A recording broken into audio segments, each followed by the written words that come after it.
Olá, olá, bom dia, boa tarde, boa noite, tudo bem com você? Estamos hoje no capítulo 30 do livro 40 Dias para Mudar a Mim Mesma. E o tema de hoje é: Decido ter uma vida de oração com fé ativa e alinhada à vontade de Deus. Baseada em Tiago 5, de 17 a 18. Diz assim: Elias era humano como nós. Ele orou fervorosamente para que não chovesse, e não choveu sobre a terra durante 3 anos e meio. Orou outra vez, e o céu enviou chuva, e a terra produziu seus frutos. Tiago continua falando sobre a eficácia da oração fervorosa e, para tanto, ele dá o exemplo de Elias. Ele reforça que Elias era humano como nós e sua oração fervorosa alterou a natureza. Não choveu por 3 anos e depois ele orou pedindo chuva e os céus enviaram chuva e a terra produziu seus frutos. Quando nos aproximamos de Deus em oração, devemos estar munidos de fé. Devemos acreditar que Deus existe e é galardoador dos que o buscam. Em algumas situações, os discípulos de Jesus não obtiveram respostas de suas orações, mas Jesus os repreendeu, dizendo que eles eram homens de pouca fé. Sinais extraordinários não são só relatos do Velho Testamento e nem apenas são reforçados nos episódios registrados no Novo Testamento. Mas Jesus disse que esses sinais seguiriam a todos os que creem.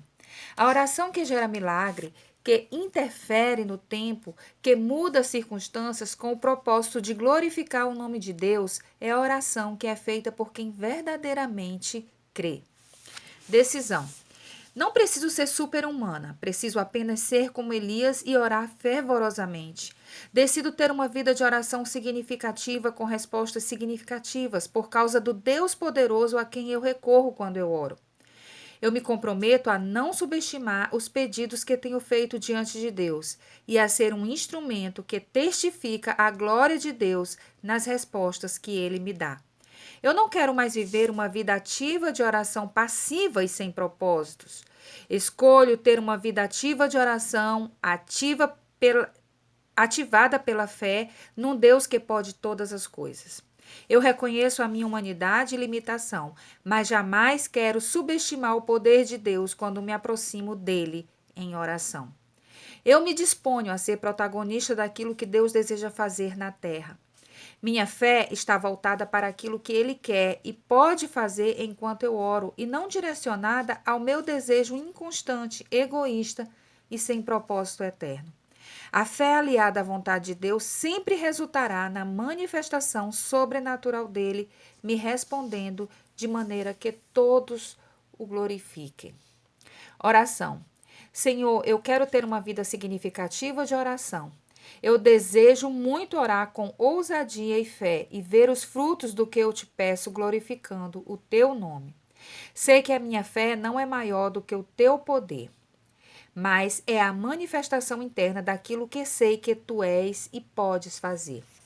Eu te peço que cries em mim a ousadia vinda do teu Espírito Santo, que meus pensamentos sejam alinhados aos teus, que os meus motivos sejam submissos aos teus, e que as palavras que saírem da minha boca enquanto eu oro a ti sejam a manifestação da tua vontade contemplada e expressa em respostas que te glorifiquem. Que eu seja testemunha do teu poder enquanto exercito minha fé e vejo o teu poder nas respostas obtidas. Eu quero, Senhor, orar como Elias e receber a graça de contemplar tua fidelidade e tua glória em cada resposta. Que outros temam ao teu nome e se aproximem de ti com a mesma fé que eles veem em mim. Experiência. Eu já tive muitas experiências de oração respondida, já me fortaleci com cada uma delas. Já glorifiquei e testemunhei o Deus da minha salvação diante dos homens. Mas existem experiências que me desanimam também. Eu já orei fervorosamente por situações e não obtive resposta.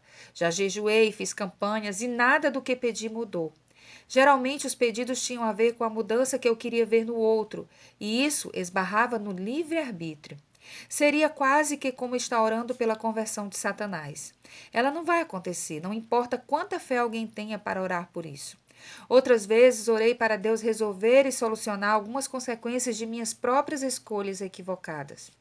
Deus não iria tirar as consequências dos meus erros da minha vida de forma mágica, pois se assim o fizesse, eu não aprenderia, não cresceria com a experiência. Portanto, todas as vezes que eu usei a minha fé e não obtive resposta, o tempo me ensinou que Deus tinha seus motivos para ficar em silêncio.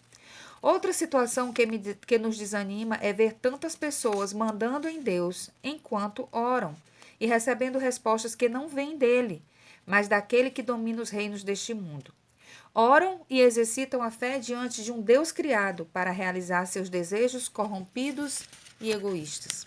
Mas essa experiência que vivi e que vejo algumas pessoas vivendo não devem me impedir de descobrir o efeito de uma vida de oração com fé e alinhada à vontade de Deus. Portanto, me resigno em discernir o que peço a Ele, para pedir o que Ele tem prazer em fazer e com motivações corretas, que possam resultar em glória e honra no nome dEle e consolidação da minha fé, testemunhando a outros o poder dele na minha vida. Amém? Vamos às perguntas de hoje. Descreva sua experiência com a prática da oração. Muitas vezes nos deparamos com oração litúrgica desprovida de fé e significado. Você já viveu essa experiência? Explique. Tiago usa o exemplo de Elias para nos estimular a orar com fé. Em que isso muda a sua maneira de orar daqui para frente? Alguma vez você se achou incapaz de fazer uma oração por alguém? Por isso recorreu a outras pessoas para fazer essa oração? Em que sua postura pode mudar a partir desse texto de hoje? Devemos orar sem duvidar do poder de Deus para fazer qualquer coisa e nos submeter à vontade dele, se ele quer ou não fazer o que lhe pedimos. Você acha que essa submissão à vontade de Deus diminui o poder da sua oração? Explique sua resposta. Em que você foi mais desafiado no conteúdo deste capítulo? Qual o seu compromisso a partir do que você descobriu que deve ser, fazer ou deixar de ser ou fazer? Escreva uma oração para Deus. E se tiver em grupo, orem uns pelos outros, pedindo que Deus haja na vida de cada um, fazendo as mudanças necessárias do ponto de vista dele. Amém? Muito obrigada por ter ficado comigo até aqui. Nós já estamos terminando o livro de Tiago, né? Estamos no finzinho do livro de Tiago e eu fico muito feliz por ter escolhido essa carta para fazer este livro. Mudou, de fato, a minha vida em 2016 e continua mudando a minha vida até hoje. Lembrando que quando a gente terminar os 40 dias, eu vou fazer um vídeo somente para testemunhar o que Deus fez de 2016 para cá na minha vida. E eu espero que esse vídeo você também possa compartilhar o seu testemunho, tá bom? Mandar um áudio, mandar um texto, para que a gente possa ser edificado e glorificar a Deus pelas respostas que Ele nos deu enquanto a gente fazia essa jornada de fé. Que Deus te abençoe e até o próximo capítulo.